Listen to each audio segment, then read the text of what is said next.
Bismillahirrahmanirrahim. Alhamdulillahirabbil alamin wassalatu wassalamu ala asyrafil anbiya'i wal mursalin sayyidina wa maulana Muhammadin wa ala alihi wa sahbihi ajma'in, amma ba'du. Rabbi shrah li sadri wa yassir li amri wa hlul 'uqdatam min lisani yafqahu qawli. Jamaah ibu-ibu yang dimuliakan oleh Allah Subhanahu wa taala, kita masih dalam pembahasan mengenai sholat di dalam kitab Safinatun Najah ini. Kemarin sudah kita bahas, yaitu disunahkannya mengangkat kedua tangan kita di dalam sholat. Ada beberapa tempat atau beberapa keadaan. Sekarang pasal selanjutnya, Bu, yang kita bahas adalah syarat-syarat daripada sujud. Qala al-muallif rahimahullahu ta'ala wa adama naf'a bihi wa bi ulumihi fid dharaini amin ila qawlihi faslun syurutus sujudi sab'atun. Adapun syarat-syarat sujud ada 7 perkara. Apa yang dimaksud dengan sujud, Bu? Apa yang dikatakan dengan sujud? Apa artinya sujud? Sujud berarti tunduk, turun, merendahkan diri. Itu sujud.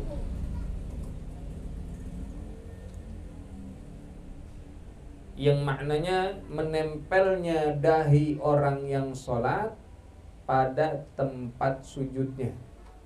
Secara syariat, sujud berarti menempelnya dahi orang yang sholat pada tempat sujudnya. Itu arti atau makna daripada sujud. Ada satu hadis sabda Nabi kita Muhammad SAW, innal abda idza qama lis-sholati ata bidunubihi kulliha.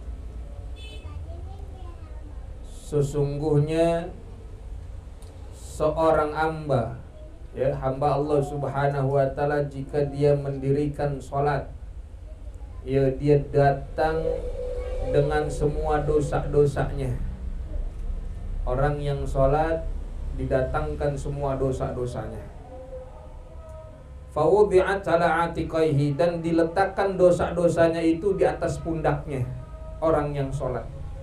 Fakullama raka'a aw sajjada, dan setiap kali orang yang sholat itu ruku' dan sujud, tasaqatat anhu, maka dosa-dosanya itu berjatuhan, dosa-dosanya itu berguguran.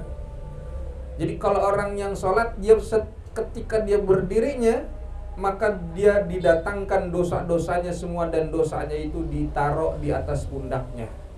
Ketika dia ruku', ketika dia sujud, maka otomatis dosa-dosanya semua berjatuhan. Maka kalau ruku, sujud, sunnah diperlama, Bu. Lamain ruku, lamain sujud, biar dosa semuanya jatuh, rontok. Begitu. Ya.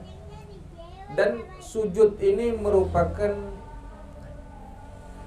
maknanya adalah kita sebagai bentuk tawadu, merendah diri kita, merendahkan diri kita di hadapan Allah Subhanahu wa taala. Sampai-sampai, Bu, dari semua anggota tubuh kita yang ada, yang kita anggap sebagai anggota tubuh yang paling kita muliakan, yang kita hormati, adalah bagian tubuh yang namanya kepala. Dan ketika sujud, kepala kita letakkan berada di bawah serendah-rendahnya di hadapan Allah Subhanahu wa taala. Itu maknanya, hakikatnya daripada sujud. Kita melakukan penghambaan di hadapan Allah, kita merendahkan diri kita serendah-rendahnya di hadapan Allah Subhanahu wa taala. Itu sujud tuh. Jadi mulianya kita bagi orang yang sujud itu begitu banyak keutamaan. Nanti ada sedikit beberapa faedah-faedah mengenai sujud yang kita laksanakan di dalam sholat. Ya. Sekarang kita kembali kepada kitab, bahwa dikatakan dalam kitab ini oleh pengarang, syurutus sujud di sab'atun, adapun syarat-syarat sujud itu ada 7 perkara. Yang pertama, an yasjuda ala sab'ati a'dha'in. Yang pertama, bersujudnya ia ala sab'ati a'dha'in, di atas 7 anggota tubuh, anggota badan. Yang mana yang dikatakan 7 anggotanya? Yang pertama, dahi, jidat. Yang kedua telapak tangan.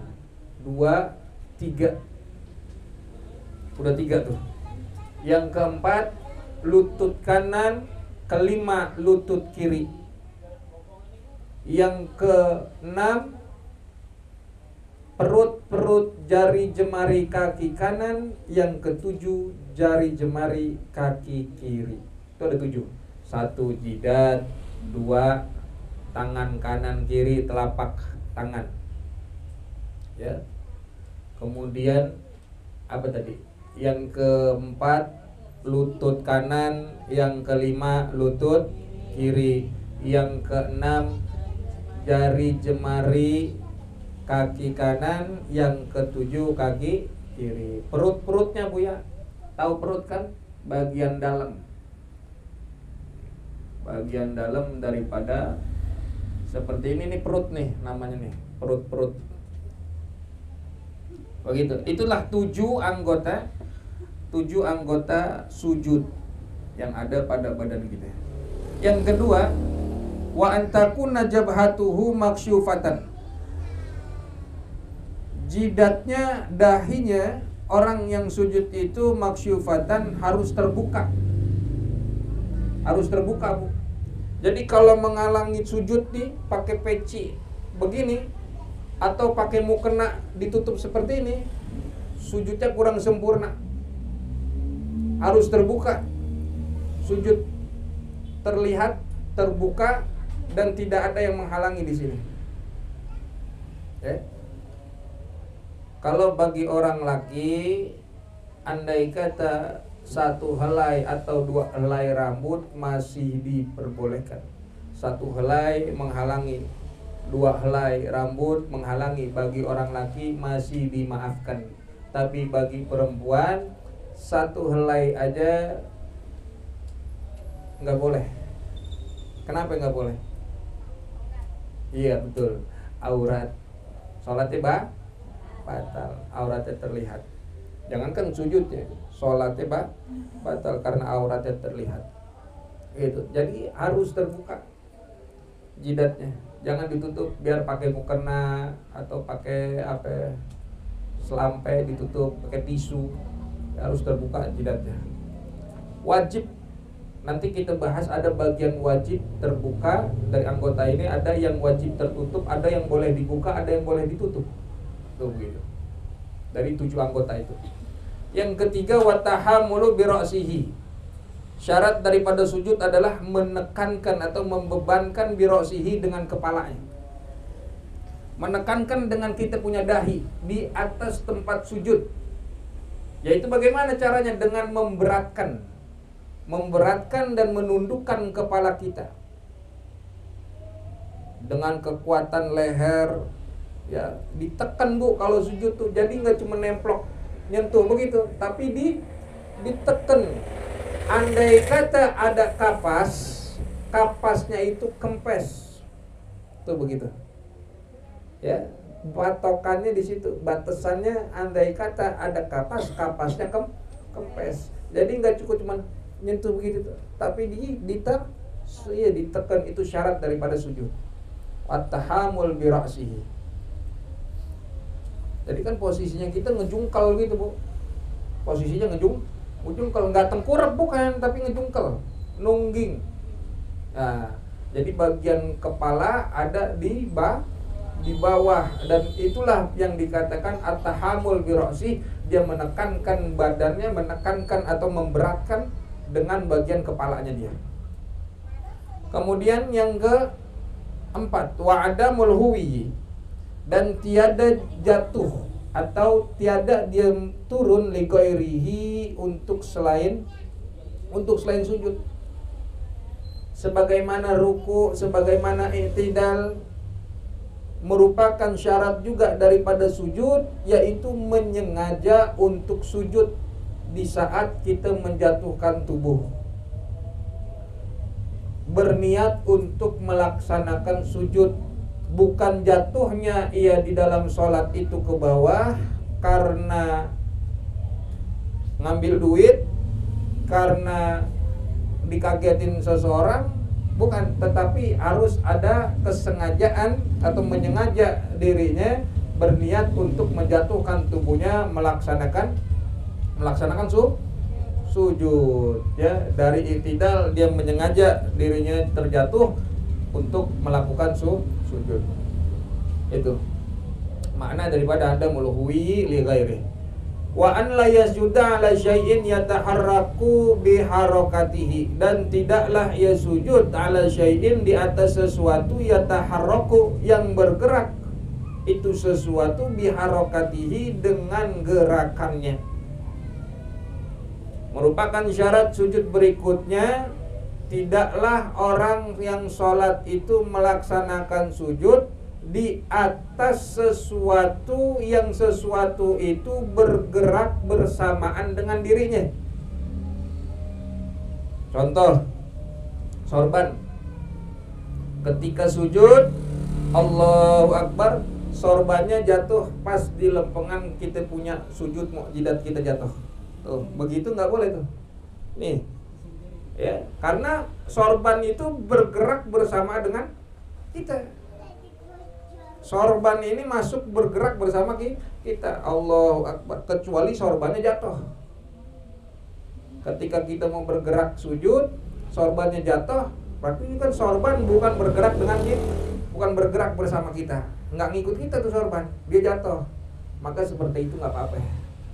Mukna, kemarin tuh ada yang nanya tuh, ya boleh nggak kita sujud di ini mukna kita? Boleh nggak tuh kalau begitu? Wa an la yasjuda ala syai'in yataharraku biharakatih, tidaklah sujud itu di atas sesuatu yang bergerak bersama dengan gerakan kita.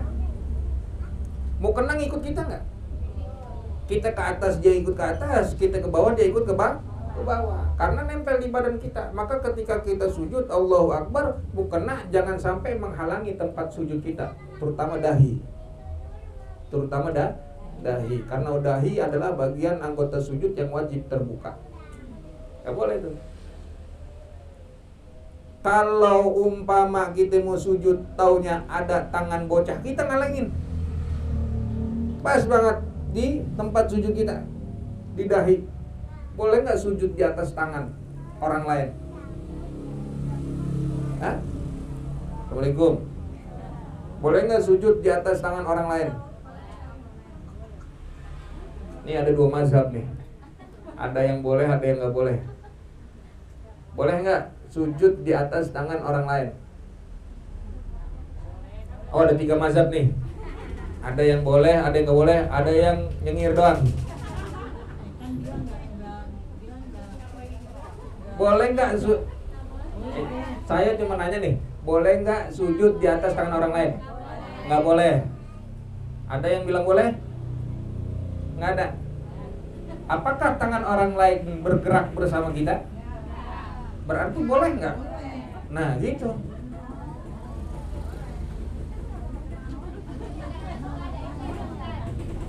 Hah?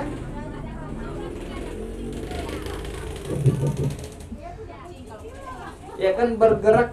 Pertanyaannya tadi tangan orang lain itu bergerak nggak sama kita? Ya berarti kalau kita sujud di atas tangan orang lain, boleh nggak?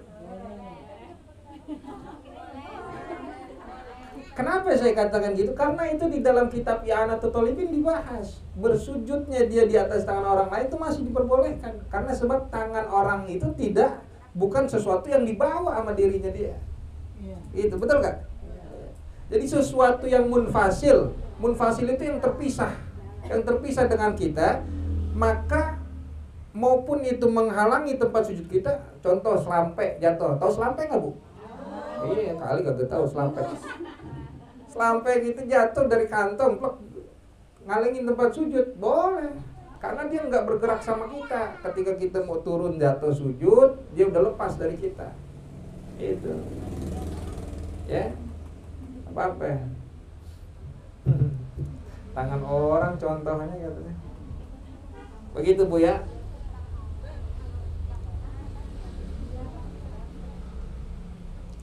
Kalau begini, misalkan sekiranya benda atau sesuatu itu ikut bergerak sama kita, ya, kemudian pada saat kita berdiri atau mau duduk, ya contohnya apa nih, kayak sorban atau ya selendang gitu ya, Bu ya.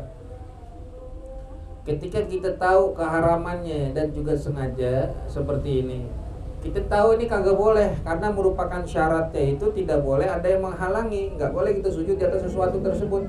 Kita udah tahu, tapi kita sengaja melakukannya, maka bukan hanya sujudnya yang kurang sempurna, sholatnya batal. Sholatnya batal.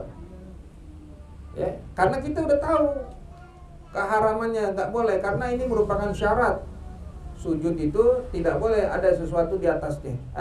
Tidak boleh sujud di atas sesuatu yang sesuatu itu bergerak bersama kita. Kita sujud begitu, kita tahu itu nggak boleh dan sengaja kita melakukannya, maka sholatnya batal. Kecuali kalau kagak tahu, kalau nggak tahu atau lupa. Kalau lupa tuh, kalau udah lupa maka sholatnya nggak batal. Cuman dia wajib mengulangi sujudnya, wajib mengulangi. Geser dulu, duduk dulu lagi, duduk, geser dulu, baru sujud. Itu lagi ya. Paham, Bu ya? Paham? Kemudian yang keenam, syarat daripada sujud wartifa wasafilihi ala a'alihi, yaitu meninggikan bagian bawah badan daripada bagian atasnya. Mana bagian bawah badan kita? Mulai dari perut ke bawah, itu bagian bawah namanya. Ya. Kalau bagian atas mulai dari dada ke atas itu bagian atas namanya. Maka ketika sujud, syaratnya adalah meninggikan bagian bawah badan kita itu lebih tinggi daripada bagian atas badan kita. Nungging. Maka kalau orang sujudnya di tembok kagak bisa karena rata. Dia harus nungging. Bagian bawah ini lebih tinggi. Maaf, ini pinggul kita di bawah sini kepala kita. Itu di lebih tinggi. Inilah salah satu manfaat faedahnya daripada sujud untuk kita punya kesehatan. Ya. Ini memecahkan penyumbatan yang ada di dalam diri kita, penyumbatan darah. Faedah sujud, ketika bagian bawah itu lebih tinggi daripada bagian atas badan kita. Yang menjadi bagian tubuh itu tugasnya memompa darah itu jantung. Jantung sebagai pemompa darah. Dan bagian bawah ketika sujud, bagian atas badan kita ketika sujud, yaitu pala kita, otak kita berada di bawah, dan bagian jantung itu lebih tinggi daripada kita punya otak, maka lebih cepat memompa darah itu sampai mengalir kepada kita punya otak. Daripada posisi kita berdiri, jantung memompa darah ke otak lebih lambat dibandingkan kita sujud. Jantung lebih cepat memompa darah mengalir sampai kepada otak, ngilangin puyeng.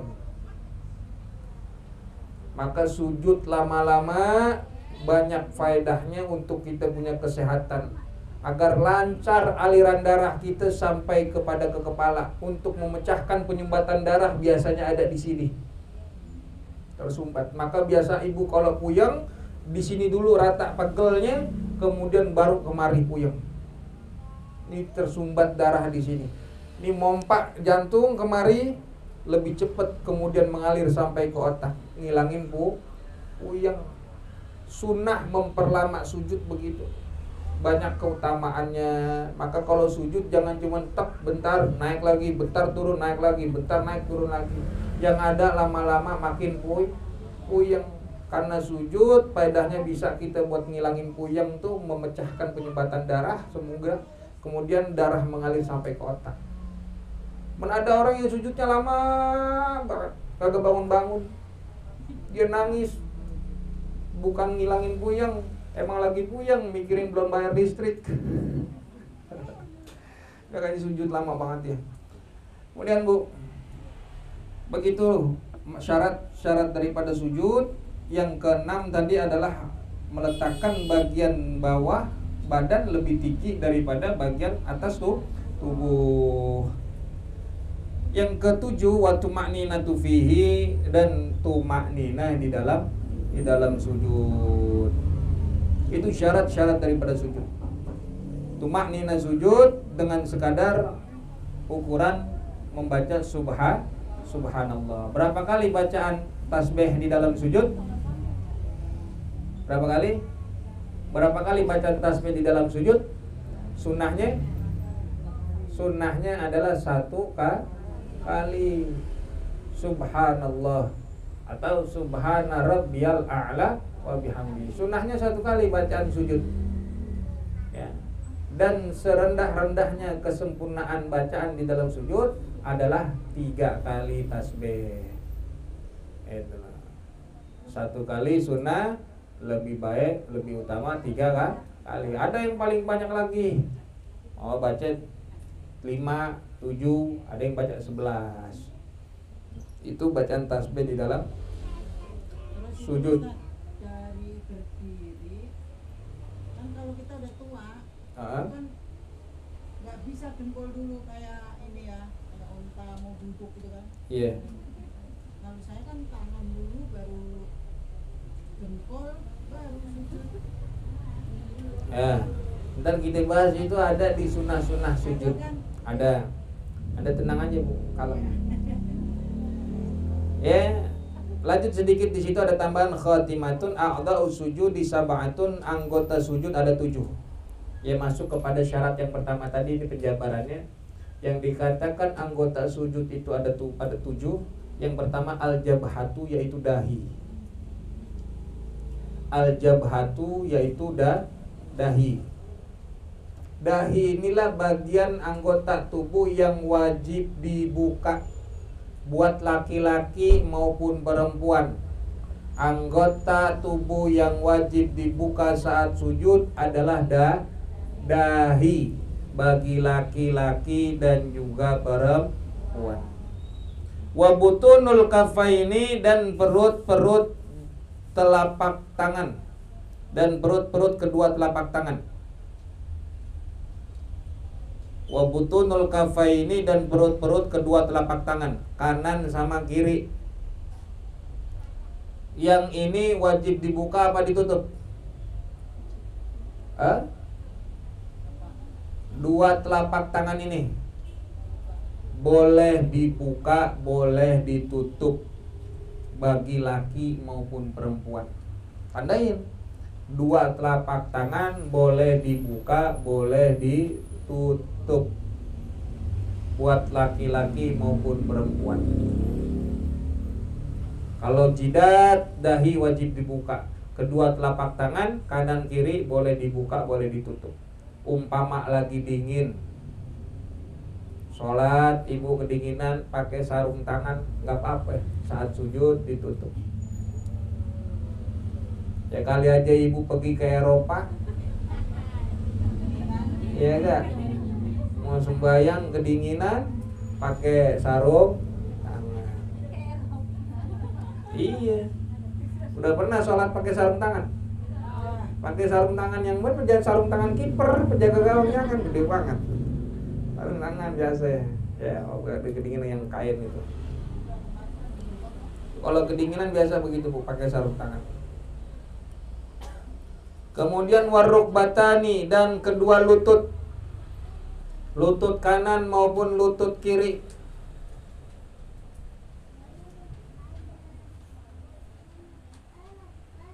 Dua lutut ini bagi laki maupun perempuan bagaimana? Boleh dibuka atau wajib ditutup? Wajib. Dua lutut ini kanan kiri perempuan laki wajib ditutup. Kalau dibuka aurat, itu dia. Berarti wajib ditutup. Wabutun wasabi rijlaini, dan perut-perut jari jemari kedua kaki. Wabutun asabi rijlaini, dan perut-perut jari jemari kedua kaki. Tuh ya, itu yang disebutkan di dalam kitab ini. Ada 7 anggota sujud. Perut, jari jemari kedua kaki, yang ketujuh itu. Jari-jari jemari kaki, jari jemari kedua kaki ini bagi laki maupun perempuan, khususnya bagi laki ini boleh dibuka, artinya boleh ditutup juga kalau umpama kedinginan. Kalau bagi perempuan, jari jemari kaki ini wajib ditutup.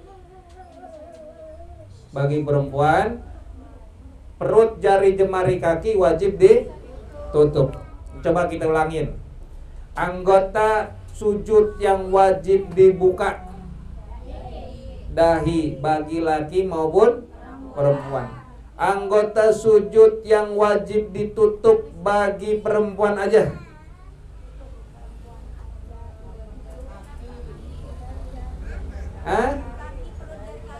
jari-jari kaki. Anggota sujud yang boleh dibuka, boleh ditutup: telapak tangan. Anggota sujud yang boleh dibuka, boleh ditutup bagi laki-laki: kaki, jari jemari kaki. Anggota sujud yang wajib ditutup bagi laki maupun perempuan: lutut kanan, lutut kiri. Ingat tuh Bu ya. Jadi jangan melihat orang pakai sholat pakai sarung tangan dibilang kagak sah, karena itu bagian yang boleh dibuka, boleh ditutup. Begitu. Kemudian kita lanjut kepada sunnah sujud yang boleh menjadi catatan ibu-ibu. Yang pertama adalah mengucapkan takbir intiqal. Sunnah mengucapkan takbir intiqal.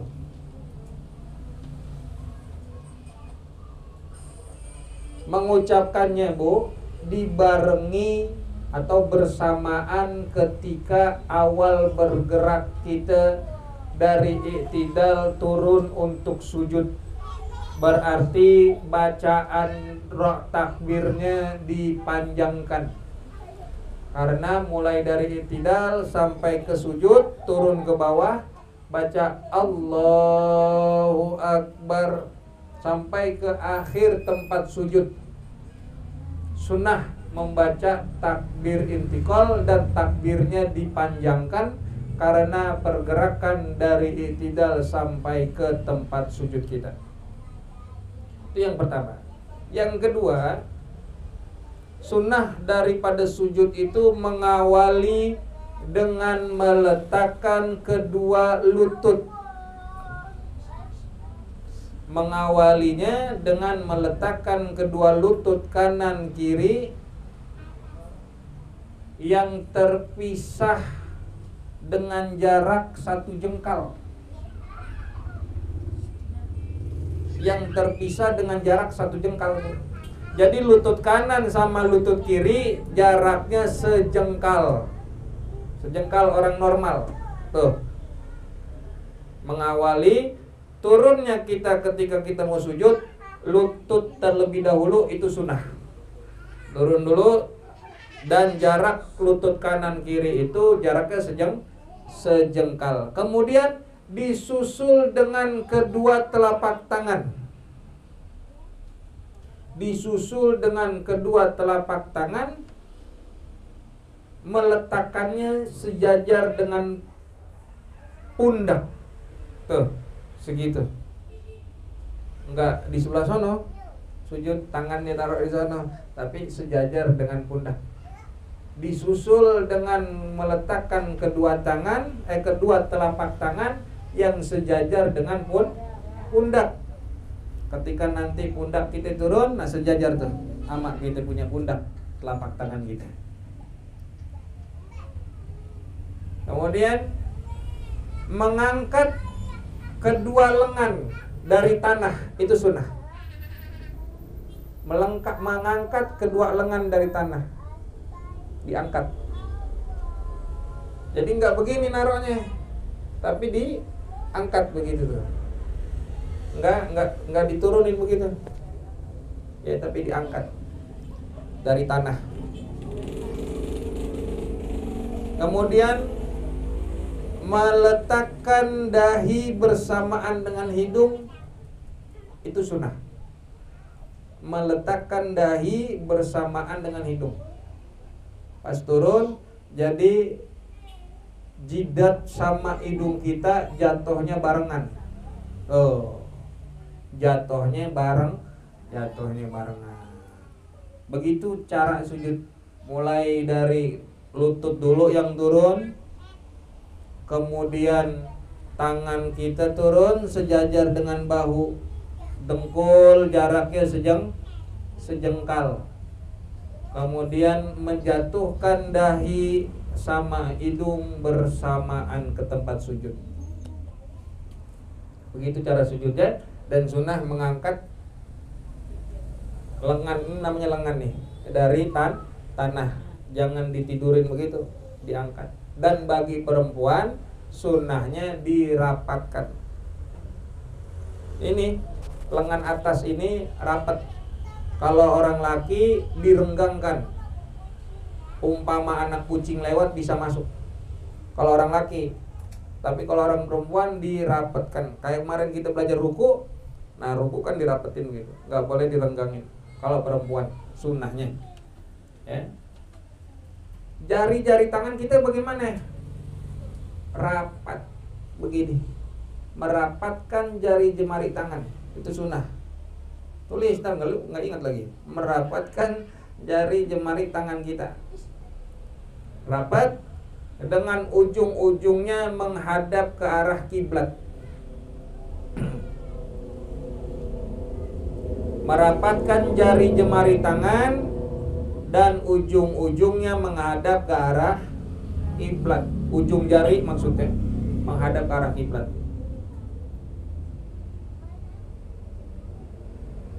Kemudian sunnah berikutnya membuka kedua mata saat sujud. Membuka kedua mata saat sujud.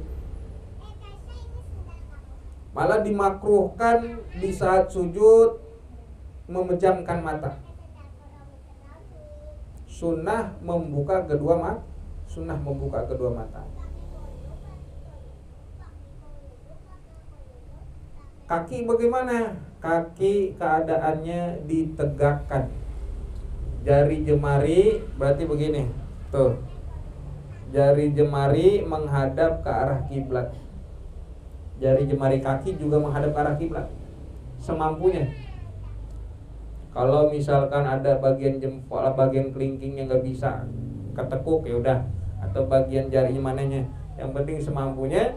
Bagian jari jemari kaki, perutnya diletakkan, kemudian kakinya itu tegak dan ujung-ujung jarinya menghadap ke arah kiblat.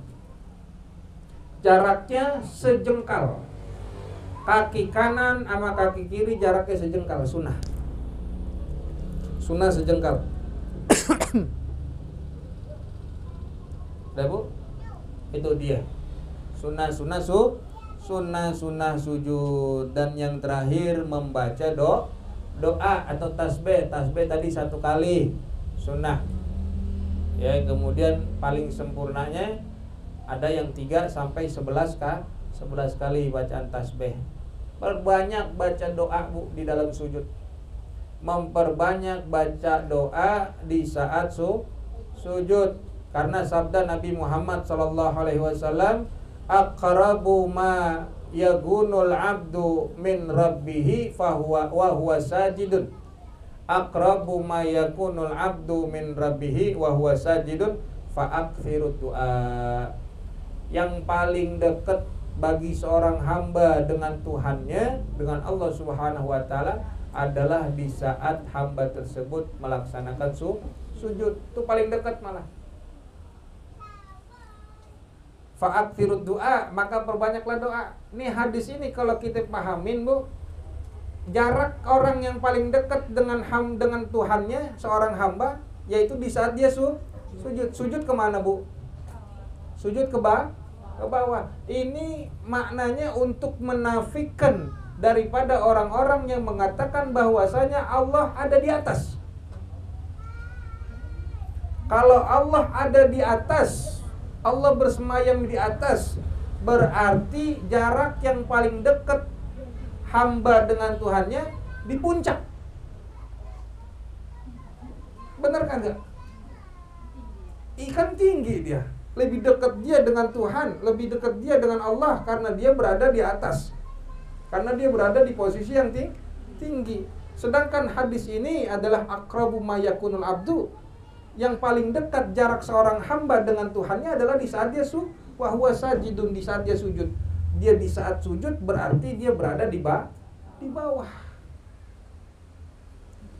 Jadi jangan kata-kata Allah ada di atas. Ya? Kan ada yang bilang begitu kan? Ada enggak? Iya ada. Banyak-banyak baca doa di saat banyak-banyak baca doa di saat sujud, ya. Apa doanya ya? Ada doa yang dianjurkan oleh Rasulullah, Allahumma ighfirli danbi kullahu diqahu wa jillahu wa awalahu akhirahu wa alaniyatahu wa sirrahu. Nanti kita tuliskan, nanti biar dikirim di itu ya, apa namanya? Allahumma ighfirli danbi, ya Allah ampunilah dosaku kullahu seluruhnya, diqahu wa jillahu, ya, yang kecilnya maupun besarnya, wa awalahu wa akhirahu, yang pertama dan juga akhirnya, wa alaniyatahu wa sirrahu, yang terang-terangan maupun yang sembunyi. Ntar ditulis, ntar kita bagiin tuh bacaan doa di saat sujud. Boleh tuh dibaca? Ya boleh. Ya, artinya doa-doa yang memang ma'thurat, yang tidak berasal dari Nabi SAW di saat sujud, baca perbanyak. Ya. Karena Bu, memperlama sujud itu tatwilu sujud afdalu min tatwilir ruku'. Memperlama sujud itu lebih afdal, lebih utama daripada memperlama ruku'. Ruku' lama, sujud lebih lama. Itu afdal. Tatwilu sujud afdal min tatwilir ruku'. Begitu dikatakan oleh Imam Nawawi di dalam kitab Ar-Rawdah. Kalau bagi seorang makmum, sujud itu nunggu imamnya selesai sujud. Imamnya udah nyampe tempat sujud, makmum baru bergerak mau sujud. Jangan ngebarengin. Paham nih? Ibu kalau sembahyang jamaah sama suami udah nyampe di bawah, udah sampai sujud, baru kita bergerak sujud. Jangan ngebarengin. Kalau makmum ngebarengin imam, ya makruh hukumnya. Di dalam takbir intikal makruh hukumnya membarengi makmum takbirnya imam, nggak boleh. Dan kalau itu terus dilakukan, hal-hal yang makruh itu dilakukan di dalam sholat, maka itu akan merusak kesempurnaan sholat. Jangan. Ya, begitu saja kita mempelajari tentang sujud. Yang penting sujud kita tumaknina dengan seukuran membaca subhanallah. Wallahu a'lam bishawab. Bisiril Fatihah.